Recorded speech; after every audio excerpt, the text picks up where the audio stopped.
Plein de gens vont maintenant prier, vont dire, ouais, je prie, je ressens rien, je prie, ma vie ne change pas. J'ai envie de connaître Dieu, c'est pareil. Ils sont dessus de l'église, tout ça là. Je vais vous présenter qui est le vrai Dieu. Je vais vous présenter qui est le vrai Dieu.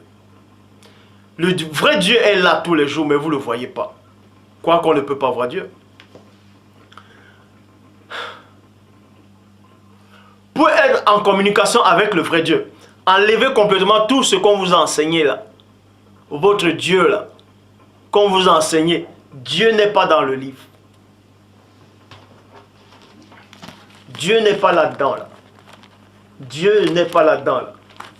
Rien ne contient Dieu. Voici les cieux des cieux ne peuvent le contenir. Dieu quand il crée, il est hors de la création. Rien ne peut le contenir. Alors, je m'en vais voir Dieu. Il ouvre ça. Mais vous croyez que Dieu est là-dedans? Dieu n'est pas là-dedans. Dieu n'est pas là-dedans. Ça c'est que le livre. Ça c'est l'homme qui a écrit ça. Ça ne contient pas Dieu. Dieu contient tout. Mais rien ne contient Dieu. Donc, rien ne contient Dieu. Donc, les gens vont aller lire. Ouais, les gens vont aller prier. Ils vont dire, tiens, je m'en vais prier Dieu. En allant prier Dieu, d'autres vont dire, Père, je viens devant toi, je viens devant ton trône. Tu es bon, oh papa, je t'aime. D'autres vont dire, ah Seigneur, Dieu suprême. D'autres vont faire, bref. C'est pas ça, c'est pas comme ça. Le fait seulement d'aller prier Dieu et de penser au Dieu de la Bible, Dieu ne vous est déjà hors de la plaque. Parce que Dieu n'est pas là-dedans. Bon, je vais vous expliquer comment on va parler, comment vous devez connaître le Dieu véritable. Pour connaître le Dieu véritable, vous lancez juste votre regard, non pas dans la Bible, mais dans la nature. L'homme a écrit ça. Même s'il y a néanmoins la parole de Dieu là-dedans, c'est-à-dire, il y a eu des hommes qui ont été inspirés par l'Esprit de Dieu. Ils ont mis les paroles de Dieu dans les vrais récits et non là-dedans, là. Et les hommes ont trafiqué, bref. Néanmoins, la Bible, il y a la parole de Dieu dedans. Et tant que je serai là, je vais tout faire des enseignements en me basant dans la Bible, en montrant où se trouve la parole de Dieu, où est-ce que ça peut être touché. Donc, pour invoquer Dieu, vous n'avez pas besoin d'ouvrir ça pour penser à ce Dieu-là dont on fait allusion dans l'Ancien Testament. Parce que le Dieu de l'Ancien Testament, là, ce n'est pas Dieu. Je le dis encore. Dieu ne peut pas vous dire d'aller tuer. Ça, ce Dieu-là, c'est les faux juifs qui ont inventé ce Dieu-là. C'est les faux juifs-là qui ont inventé Yahvé, là. En disant que aller faire la guerre, aller tuer, lapidation, il faut brûler, tu commets l'adulte, on te lapide. Ça, c'est pas Dieu, ça. Ça, ce n'est pas Dieu. Je dis bien, ça, ce n'est pas Dieu. C'est une créature qui parlait. Hein. C'est le Dieu des faux juifs, là, qui parlait comme ça, là. Je le dis. Ça, je le dis. Ça, je le dis. C'est le Dieu des faux juifs qui parlait, là. Ça, c'est pas le vrai Dieu. Vous voyez? Bon. Quand vous voulez prier Dieu, ne pensez pas au Dieu qui est apparu à Moïse, là.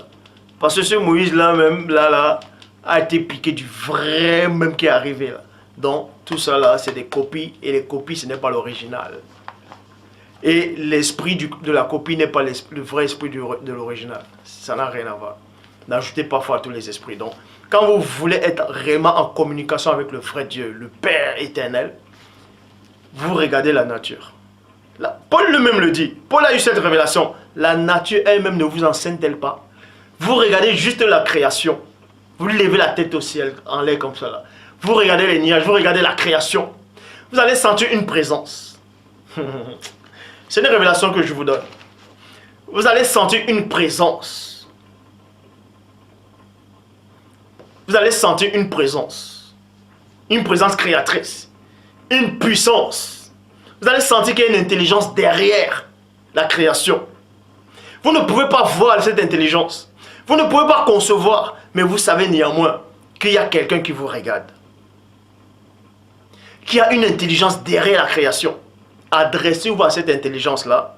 Parce que celui qui est derrière l'intelligence-là, c'est le Dieu véritable. Et vous n'avez pas besoin de donner le nom. De donner un nom. Vous pouvez dire créateur de toutes choses. Vous pouvez dire Père. Mais les Jéhovah, tout ça là, ça c'est pas son nom ça. Je dis bien le vrai Dieu. Vous regardez la nature et la nature vous enseigne. Dieu va vous enseigner. La nature, les animaux savent que Dieu existe. C'est écrit, les animaux savent que Dieu existe. Ils n'ont pas besoin d'ouvrir un livre saint pour lire, pour aller voir Dieu dans la Bible. Non, ou dans un livre saint. C'est faux. Vous jetez juste. C'est écrit. Voici encore une parole. Voici encore une autre parole de Dieu véridique. Qui n'a pas été modifiée en tout cas. Que je vais vous donner. Voici encore dans Romains chapitre 1. Regardez Romains chapitre 1. La colère de Dieu se lève du ciel contre toute impiété, contre toute injustice qui retient injustement la vérité captive. Car ce qu'on peut connaître de Dieu est manifesté pour eux. Dieu les a fait connaître. En effet, les perfections invisibles de Dieu, sa puissance éternelle et sa divinité se voient comme à l'œil nu. Comme à l'œil nu. Vous voyez, sa divinité, sa puissance se voit comme à l'œil nu depuis la création du monde. Vous voyez, quand vous regardez la création, vous voyez, considérez les œuvres, vous sentez que Dieu existe. On n'a pas besoin de vous dire, de vous enseigner Dieu. On n'a pas besoin de vous dire, allez lire la Bible, allez lire un livre saint, allez dans l'église, allez, le pasteur va vous prêcher. Non, vous n'avez pas. Tout homme, je dis bien, tout homme qui existe, que vous croyez en Dieu ou pas, tout homme qui existe dans ce monde a la loi de Dieu inscrite dans le cœur, dans son esprit. Parce que Dieu est esprit dans Jean 4, 24. Et l'esprit vient de Dieu. Donc, et dans l'esprit, il y a la loi de Dieu. Et quand tu regardes l'univers, quand tu contemples la création, tu seras en train de lire cette loi-là que Dieu a mis en toi, dont tu seras en communication avec le Père. Et humilie-toi, adresse-toi à lui. Et c'est là où Dieu va se révéler à toi. Et ta vie va changer. Tu connaîtras le véritable. Tu connaîtras le véritable. En effet, les perfections invisibles de Dieu, sa puissance éternelle et sa divinité se voient comme à l'œil nu depuis la création du monde. Quand on les considère dans ces ouvrages, ils sont donc inexcusables. Puisque ayant connu Dieu, ils ne l'ont point glorifié comme Dieu. Alors, vous regardez le ciel, vous dites, ah Dieu, je sais que Dieu existe, vous avez connu Dieu. Maintenant, vous ne glorifiez pas comme Dieu, vous plongez encore dans vos livres soi-disant saints. Vous dites non, c'est Dieu qui est homme, c'est Dieu qui est descendu, mais Dieu s'est fait fouetter. Regardez un peu la création. Et vous sentez cette force-là, cette présence-là, cette divine puissance du Père. Et vous saurez que cette force-là ne peut à aucun moment descendre, se faire fouetter.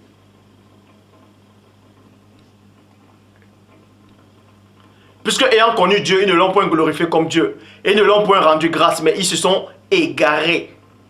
Mais ils se sont égarés dans leurs pensées. Et leur cœur sans intelligence a été plongé dans les ténèbres.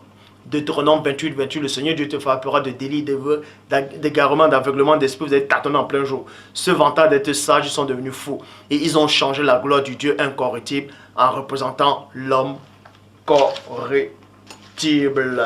En représentant l'homme corruptible. En représentant l'homme corruptible. Corruptible. Vous dites qu'il est mort sur la croix. En mourant, il était corruptible. Vous avez représenté la gloire du Dieu incorruptible en image représentant l'homme corruptible. Un homme qui dort, qui pleure, qui a peur. Vous dites que c'est Dieu.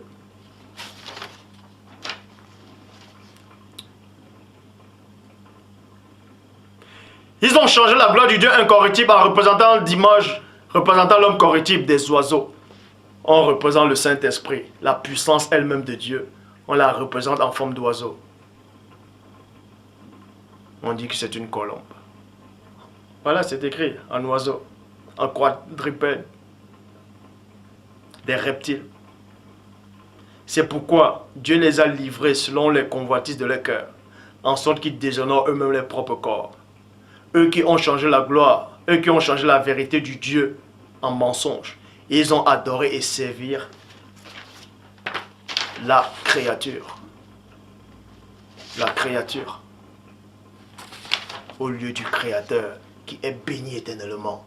Ô Père Tout-Puissant, je te rends grâce de ce que tu es grand, terrible et redoutable. Je te remercie, ô Père très saint, de ce que tu as permis que je vienne dans ce monde, dans cette réalité-ci. Je sais que c'est le passé que je suis en train de vivre, mais tu as néanmoins permis que je vienne là.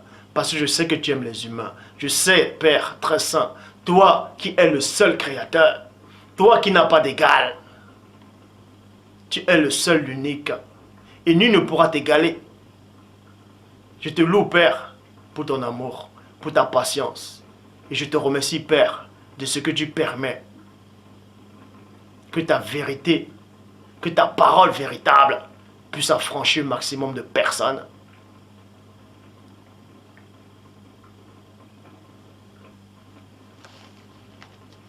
Donc, si vous voulez prier Dieu, vous savez en vous-même que Dieu existe. Comment vous savez que Dieu existe? C'est parce que c'est inscrit dans votre esprit. Donc, il faut beaucoup méditer et vous adresser à cette intelligence qui est au-delà de l'intelligence, à cette force-là. Vous sentez une présence de Dieu. En fait, c'est la présence, c'est l'Esprit de Dieu. Parce qu'il est dit, l'Esprit de Dieu se mouvait au-dessus des eaux, au-dessus de la planète. C'est l'Esprit de Dieu que vous ressentez.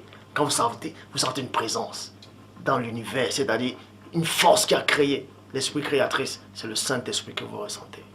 Est-ce que vous comprenez? Apprenez beaucoup à méditer.